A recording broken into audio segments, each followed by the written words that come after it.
সরকারি চাকরিতে মুক্তিযোদ্ধা কোটা পূর্ণবহালের বিরুদ্ধে তৃতীয় দিনের মতো বিক্ষোভ করেছেন ঢাকা বিশ্ববিদ্যালয়ের শিক্ষার্থীরা।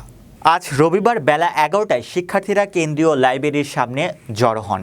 পরে মিছিল নিয়ে বিশ্ববিদ্যালয়ের কলা ভবন, প্রশাসনিক ভবন, উপাচার্য চত্বর ঘুরে রাজু ভাস্কর্যে সমাবেশ করেন তারা। সরকারি চাকরিতে ২০১৮ সালের পরিপত্র বাতিল করে কোটা পদ্ধতি পুনর্বহাল সংক্রান্ত হাইকোর্টের রায়ের প্রতিবাদ জানিয়ে এবং চাকরিতে মেধাভিত্তিক নিয়োগ বহাল রাখার দাবিতে এই বিক্ষোভ হয়। ঢাকা বিশ্ববিদ্যালয়ের শিক্ষার্থীবৃন্দ ব্যানারে আয়োজিত এই কর্মসূচিতে বিপুল সংখ্যক শিক্ষার্থী অংশ নেন। বিক্ষোভ কর্মসূচি শেষে সুপ্রিম কোর্টের attorney general AM Amin Uddin বরাবর স্মারকলিপি প্রদান করবেন শিক্ষার্থীরা। সমাবেশে ২০১৮ সালে ঘোষিত কোটা প্রথা বাতিলের পরিপত্র বহাল করতে আগামী ৩০ জুন পর্যন্ত আলটিমেটাম দিয়েছেন শিক্ষার্থীরা। এই সময়ের মধ্যে দাবি মানা না হলে সর্বাত্মক আন্দোলনের ঘোষণা দিয়েছেন তারা। এর আগে গত বৃহস্পতিবার বিকেলেও ঢাকা বিশ্ববিদ্যালয়ে কোটা পুনর্বহালের প্রতিবাদে বিক্ষোভ হয়।